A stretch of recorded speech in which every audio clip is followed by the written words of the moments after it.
fully and satisfactorily than any other presentation of religion which I had come across, an impression which subsequent study has only served to deepen and confirm. In seeking for fuller knowledge about the movement, I found considerable difficulty in obtaining the literature I wanted, and soon conceived the idea of putting together the gist of what I learned in the form of a book, so that it might be more easily available for others. When communication with Palestine was reopened after the war, I wrote to Abdul Baha and enclosed a copy of the first 9 chapters of the book, which was then almost complete in rough draft. I received a very kind and encouraging reply and a cordial invitation to visit him in Haifa and bring the whole of my manuscript with me. The invitation was gladly accepted, and I had the great privilege of spending 2.5 months as the guest of Abdul Baha during the winter of 1919 and 1920. During this visit, Abdul Baha discussed the book with me on various occasions. He gave several valuable lessons for its improvement and proposed that when I had revised the manuscript, he would have the whole of it translated into Persian so that he could read it through and amend or correct it where necessary. The revisal and translation were carried out as suggested, and Abdul Baha found time amid his busy life to correct some 3.5 chapters, chapters 1, 2, and 5, and part of 3, before he passed away. As a matter of profound regret to me that Abdul Baha was not able to complete the correction of the manuscript, as the value of the book would thereby be greatly enhanced. The whole of the manuscript has been carefully revised, however, by a committee of the National Baha'i Assembly of England, and its publication approved by that assembly. I am greatly indebted to E.J. Rosenberg, Ms. Claudia S. Coles, Mirza Luftullah S. Hakim, Messrs. Roy Wilhelm and Mountford Mills, and many other kind friends for valuable help in the preparation of the book. As regards the transliteration of Arabic and Persian names and words, the system adopted in this book is recently recommended by Shoghi Effendi for use throughout the Baha'i world. Signed, J.E. Esselmont. So there you know the author, J.E. Esselmont. And I don't know, even though Abdul Baha wasn't able to edit the entire book, the book in its entirety, I think, at least just speaking on a personal level, you know, not that I would question the validity of the book or the credibility of the book, but just knowing that this book has Abdul Baha's approval. Stamp of Yes, approval. his stamp of approval. Yes. That's a pretty big deal. And so with that, we get into chapter 1. Chapter 1, the glad tidings. The promised one of all the peoples of the world hath appeared. All peoples and communities have been expecting a revelation, and he, Baha'u'llah, is the foremost teacher and educator of all mankind.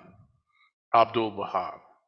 Terrell, I didn't think I'd be stopping you so much, but that first statement, that italicized statement at the top of that chapter, that first sentence,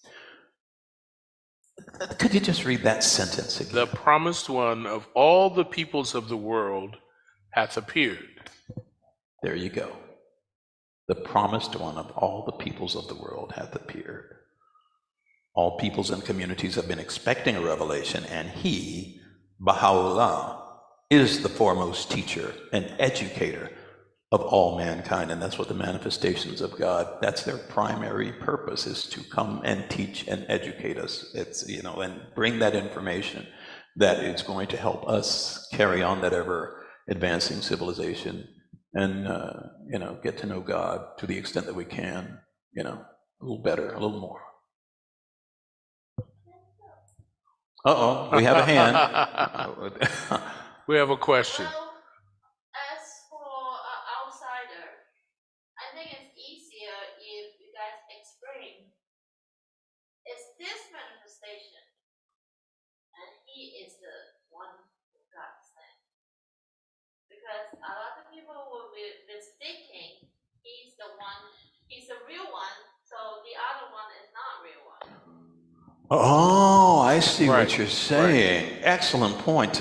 And now, I'm sure you all didn't hear Nini because she's not mic'd, but she basically, I hope you don't mind if I try and paraphrase what you were saying, is saying we need to clarify that we're not saying that Baha'u'llah is the only manifestation of God, and that the other prophets that again started other world religions and others that we might not even know, that they are not manifestations of God, that Baha'u'llah is real and everyone else is false.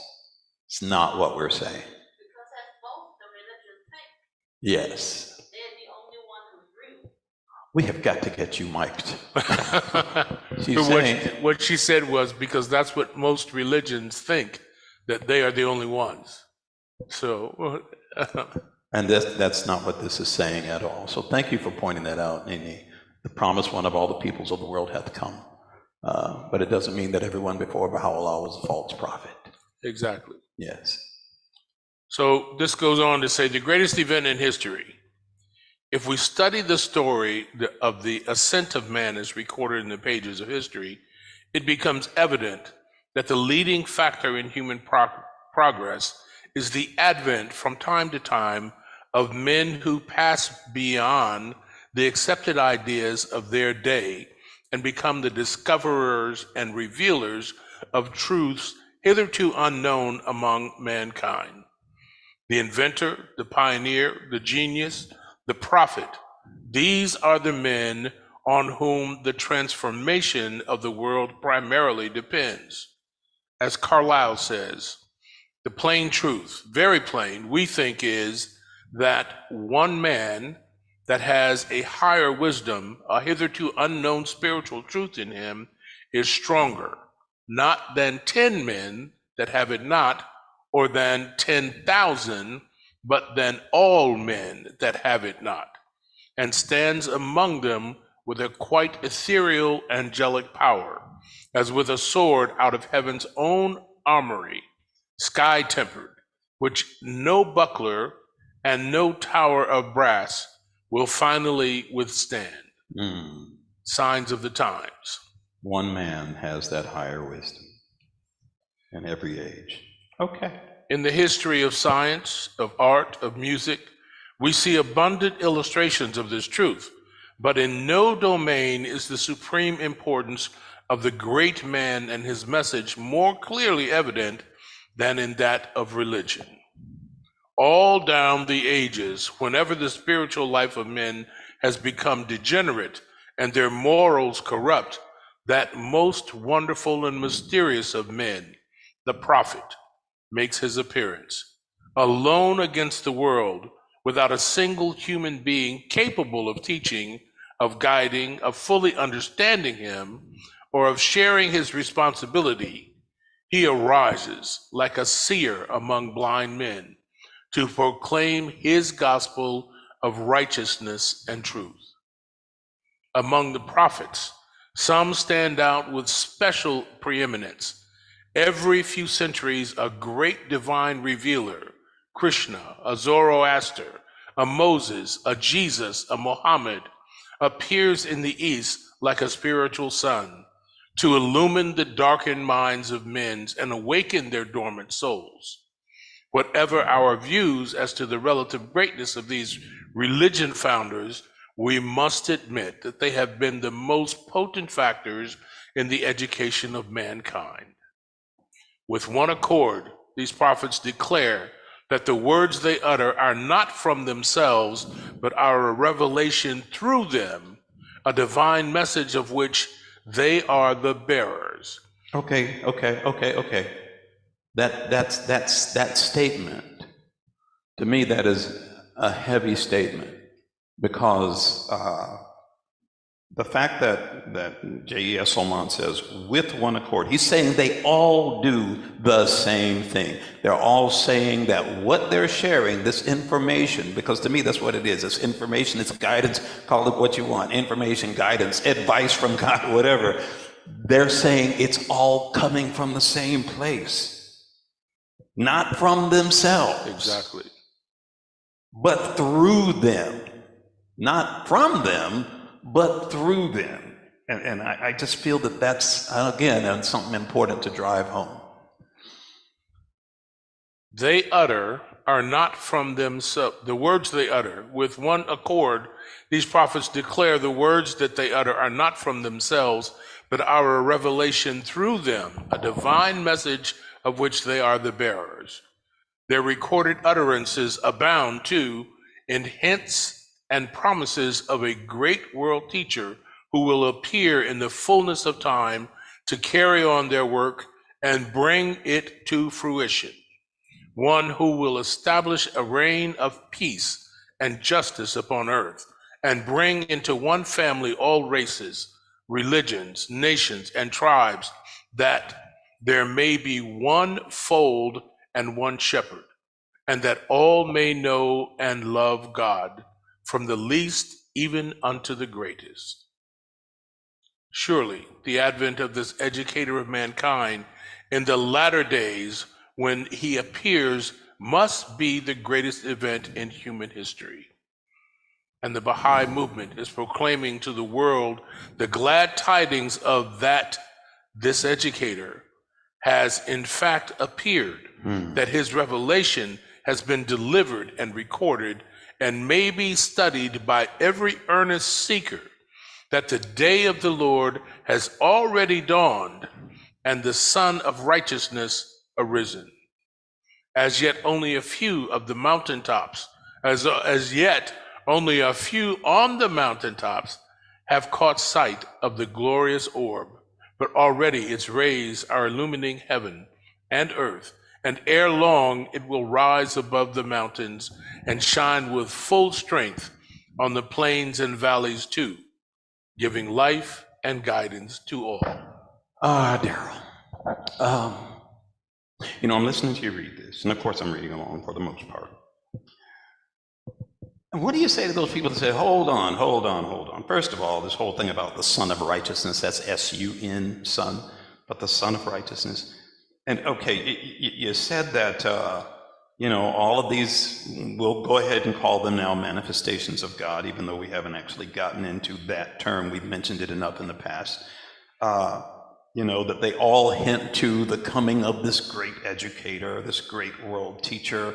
They've all pointed out that this great world teacher will bring, an age of peace. We've spent a lot of time talking about Baha'u'llah has come. We've already read something in here about Baha'u'llah is, that great world teacher. And yet, that was, about 100 years ago, roughly, give or take. Mm-hmm. And then we look around, and where's this age of peace and justice? Where is it? Well, this points out that these manifestations come at a time when mankind is at its lowest, when their religion becomes corrupt, when the society becomes corrupt. These educators show up like just in time in order to help educate and save us from ourselves, basically. But wait a minute, hold it. So let me keep going here. Okay, when God made his covenant with mankind, okay, he has said from the very beginning, I will never leave you alone. Mm-hmm. So for each stage in mankind's spiritual development, he has sent a messenger, and they delineate some of these messengers: Krishna, Zoroaster, Moses, Jesus, Muhammad, etc. Mm-hmm. And each one of these has come at a time when mankind needed them most. So this is just a progression towards mankind's spiritual maturity. Okay. So that's what this is about. But wait a And minute. each one as they show up does become an educator and does bring about a certain modicum of this level of peace that they're talking about. It's on its way. I mean, it's still not here, but Okay. it's a progressive thing as well. Okay, so you're saying I don't know. Like I said, okay, Baha'u'llah was born. Nini and I were talking about that this morning. He was born in what, 1817. He died in 1895. Yeah, it's been a while. 1892. Yeah. Oh, 1892. You're right. He was 75 when he passed. It's been a while. Where's this reign of peace and justice? Yeah, I'm playing devil's advocate. Where is this reign of peace and justice? And why, if the sun of peace and knowledge of the Son of truth, of Son of righteousness, is shining, ushered in by the Bab and carried forth by Baha'u'llah, what the heck is going on? You asked the question. I'm going to let you answer it. Who says I got an answer? Well, I do have an answer, and and it's not that I have the answer, but I will say that number one, our clock is not God's clock. Absolutely. Our calendar is not God's calendar. Absolutely. And when you compare the revelation of Baha'u'llah to previous revelations, and even if you want to use the Gregorian calendar, we're talking thousands of years. Absolutely. Compared to less than 100. Right. As far as the revelation of Baha'u'llah. So, and we've also been told that during that basically you've got two processes going on at the same time. And these aren't the terms they use, but I'll say construction and deconstruction, disintegration and the building up of the new era. And so, yeah, when we're talking about things like, let's say, new paradigms, new standards that are brought in by this manifestation of God, by this new revelation, don't think it's not going to come without pushback. Oh, absolutely. A lot of pushback. And so, for anyone who might think, this is the age of Aquarius and everybody's going to be living in peace immediately, it's not what it says. It's not what it says. Okay. we haven't even gotten through the first page. Okay, so you're already putting your book down. You forget we started late as well. I know. This song is actually, because today is, again, we're celebrating the birth of the Bab. This song is based on a prayer by the Bab.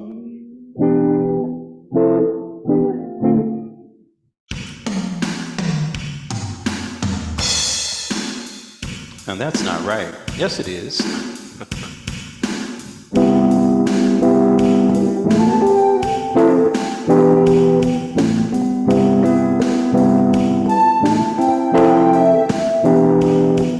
Unto thee have I raised my hands, O Lord, and in thee have I found sheltering support, O Lord, and unto thee have I resigned myself, O Lord, and upon thee have I placed my whole reliance, O Lord.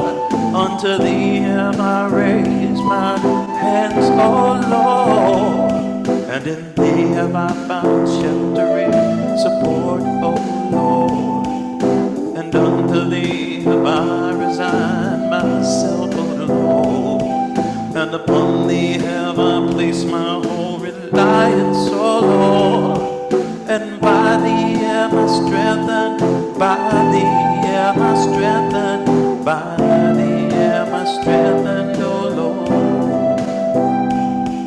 and by thee am I strengthened, by thee am I strengthened, by thee am I strengthened, O Lord.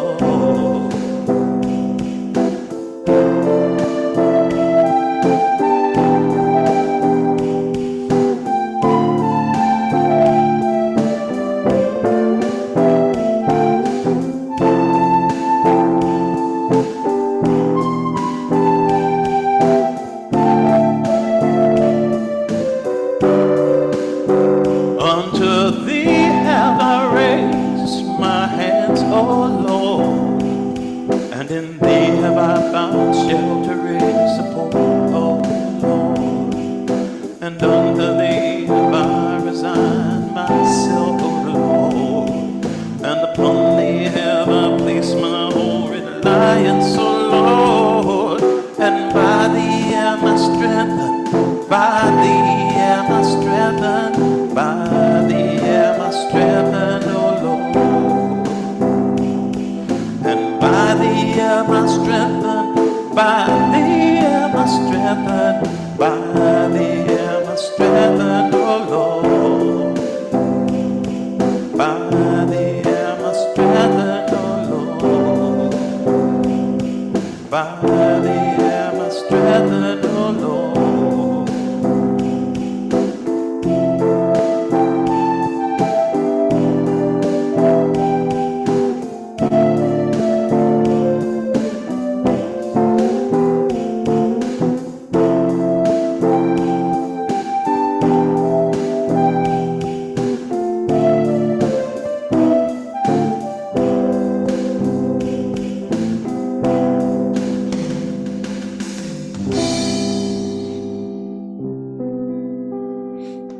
By thee am I strengthened. I always want to read the prayer that comes from, but I do want to say that that whole song, that verse is, I mean, you know, sometimes we pick and choose lines and put them together, but this is exactly the order in which it was written. And there's much more to the prayer, but I love that part of it. I love the whole prayer, but that's the part that to me lends itself to music. Okay, let's continue. Can you pick up the reading? Sure. So, can you tell me where we were? The changing world. Okay, the changing world. The changing world. That the world during the 19th and the early part of the 20th centuries has been passing through the death pangs of an old era, and the birth pangs of a new is evident to all. The old principles of materialism and self-interest, the old sectarian and patriotic prejudices and animosities are perishing, discredited amidst the ruins they have wrought. And in all lands, we see signs of a new spirit of faith, of brotherhood, of internationalism that is bursting the old bonds and overrunning the old boundaries. Revolutionary changes of unprecedented magnitude have been occurring in every department of human life. The old era is not yet dead. It is engaged in a life and death struggle with the new. I guess I should have just not even asked that question before, huh? It is engaged in a life and death struggle with the new.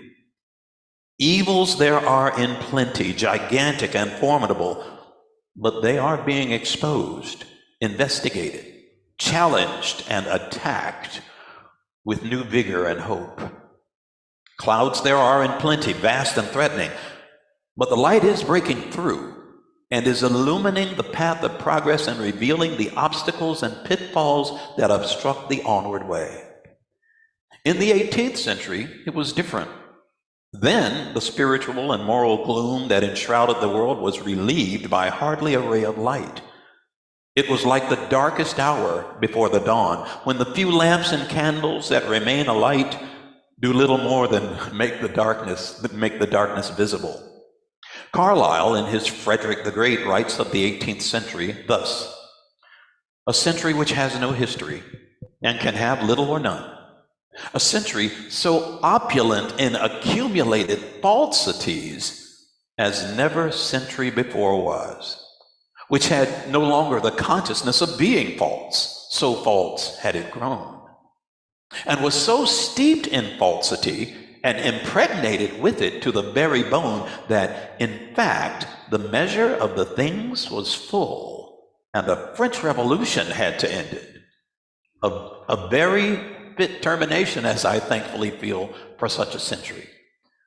For there was need once more of a divine revelation on the torpid, frivolous children of men, if they were not to sink altogether into the ape condition. Frederick the Great, Book 1, Chapter 1. Yes, and if memory serves, an instrument was invented that made a Frenchman shrug his shoulders with good reason. And what was that instrument, Andy? It was called the guillotine. Oh. Yep. Wow. Because Andy plays guitar, I didn't know where he was going. I thought he was going to say the guitar. Wrong G word. Well, now, interestingly enough, the modern, what would pass for a modern guitar was also invented in the same era. Really? Yes. So I'm not that far off. By accident, but I'm not that far off. Thank you, Andy. Compared with the 18th century, oh wow, I love this. Compared with the 18th century, the present time is as the dawn after darkness, or as the spring after winter.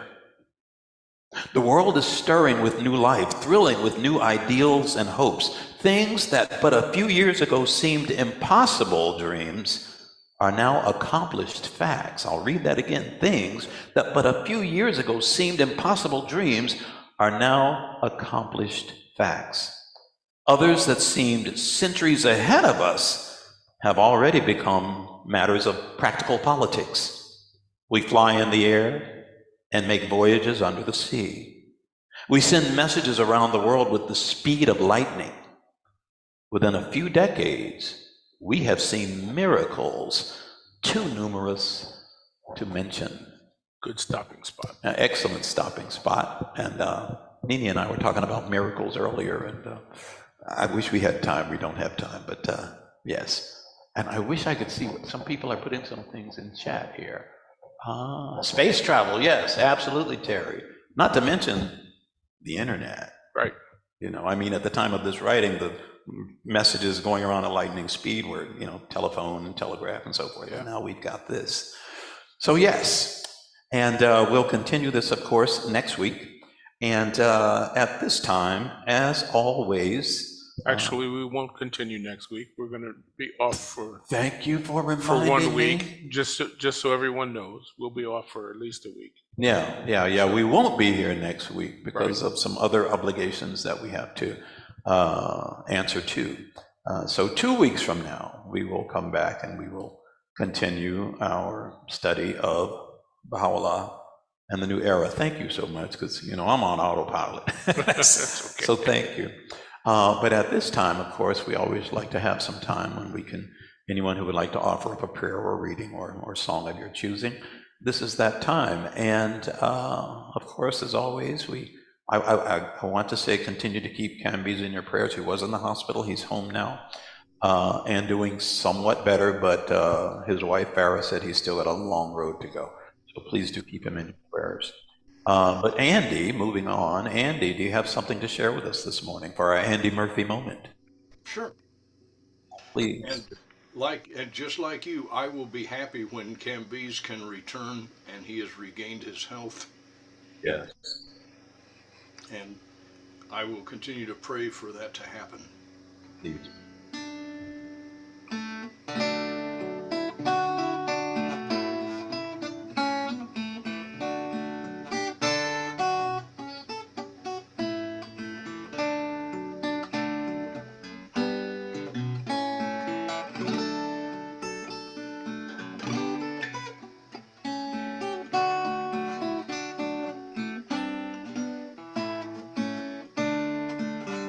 Say God sufficeth all things above all things, and nothing in the heavens or the earth save God sufficeth.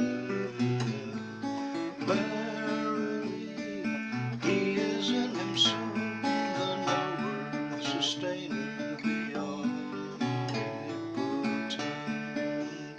Say God sufficeth all things above all things, and nothing in the heavens or the earth save God sufficeth. Verily, He is in Himself the knower, sustainer, the omnipotent.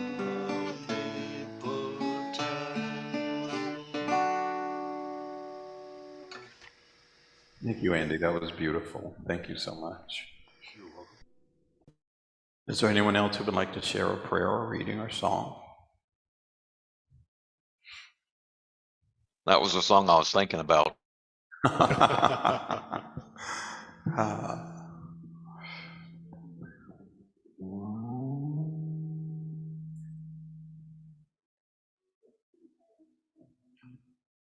Anyone else? Okay. I'd like to say that just for those of you who don't know, this is this event that we put on every week is not just because Tony and I feel like it's just something we got to do. It is a collaborative effort that is shared by multiple communities and is primarily done through the auspices of the Clearwater Baha'i Center's website.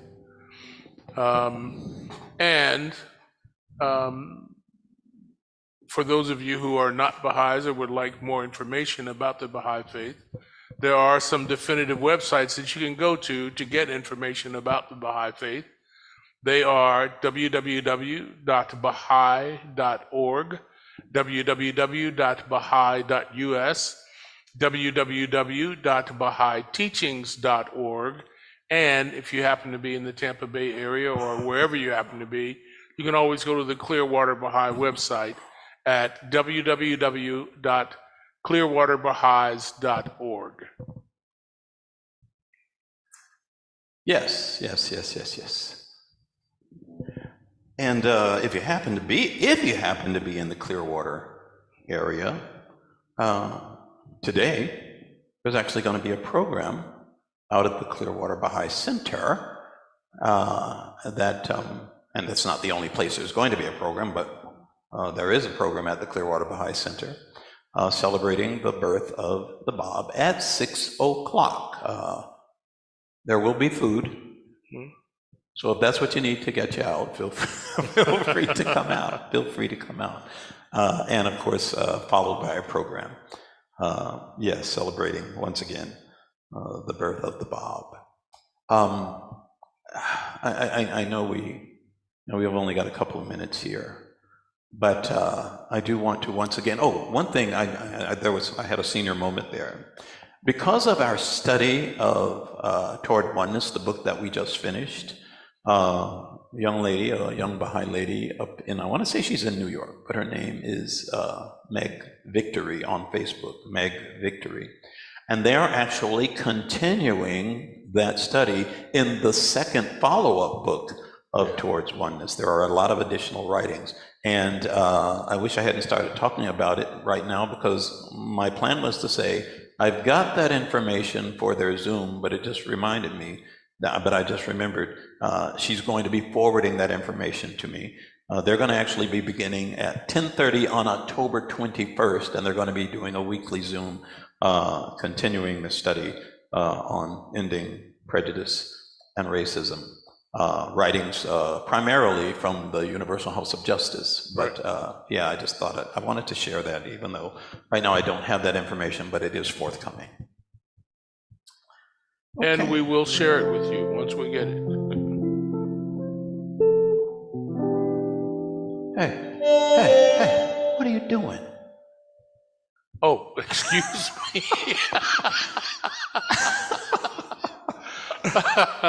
I'm sorry. How dare you? Lest we forget.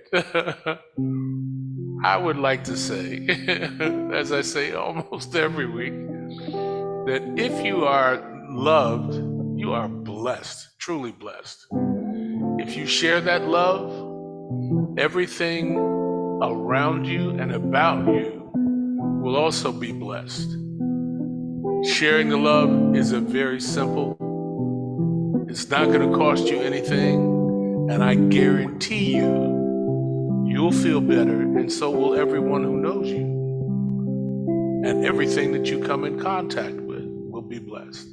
So do yourself a favor. Do everything and everyone you know a favor. Just share the love.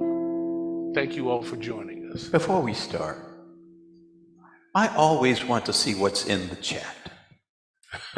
And we always get, the program always ends and we can never see what's in the chat. If there's a way that someone could copy and send us the chat, I'd appreciate it. I think some of you have my email address. If not, I can get it to you one way or another. But I'm always interested in what's in the chat. Okay, now we can go.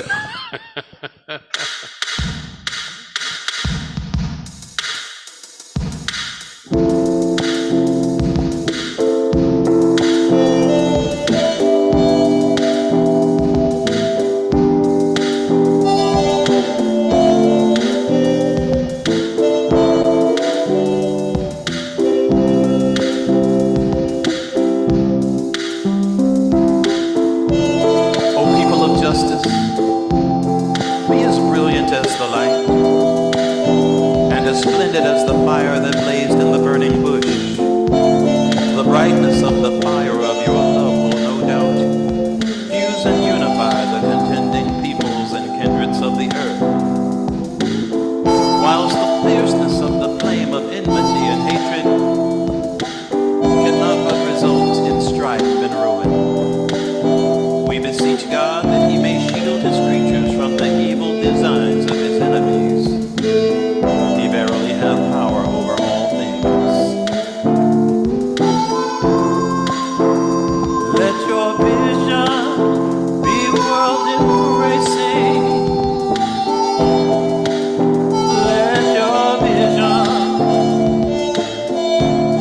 be world embracing.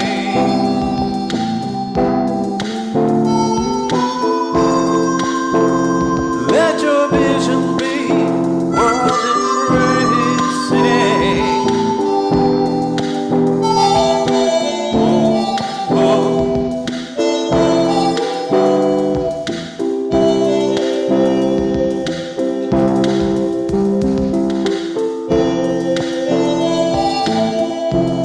Be world embracing. Let your vision be world embracing.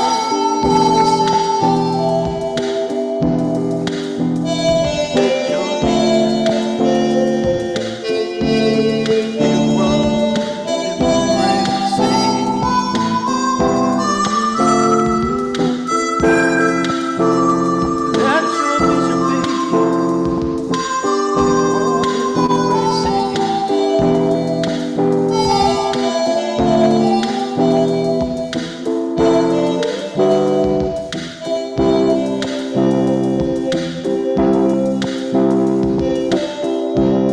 watch over yourselves, for the evil one is lying in wait, ready to entrap you. Gird yourselves against his wicked devices, and led by the light of the name of the all-seeing God, make your escape from the darkness that surroundeth you. Let your vision be world-embracing, rather than confined to your own self.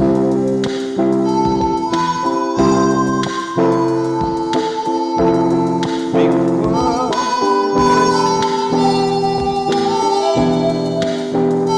Let your vision be world-embracing.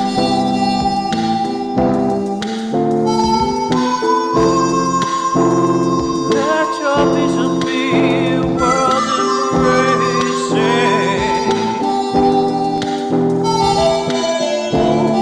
Oh,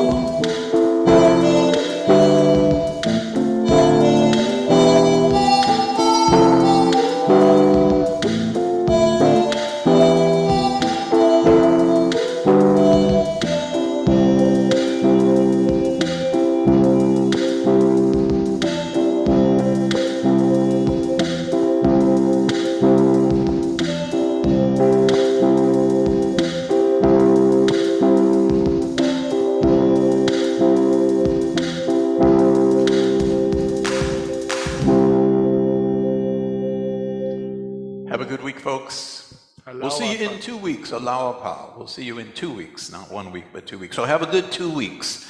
And we'll see you back here. And everyone out there in Facebook land, I saw Maze's name, my sister, and my cousin John, and I think I saw Ralph. I did see Ralph. And I don't know who else, but so glad you all could join us. And we're going to continue in 2 weeks. In the meantime, you can get that book if you don't already have it, Baha'u'llah and the New Era. And if you want to just have access to it, you can get access to it actually without purchasing the book by going to Baha'i.us. Yes. Okay, Baha'i.us, yeah. Have a good day, folks. Aloha pa. Good day. Take care.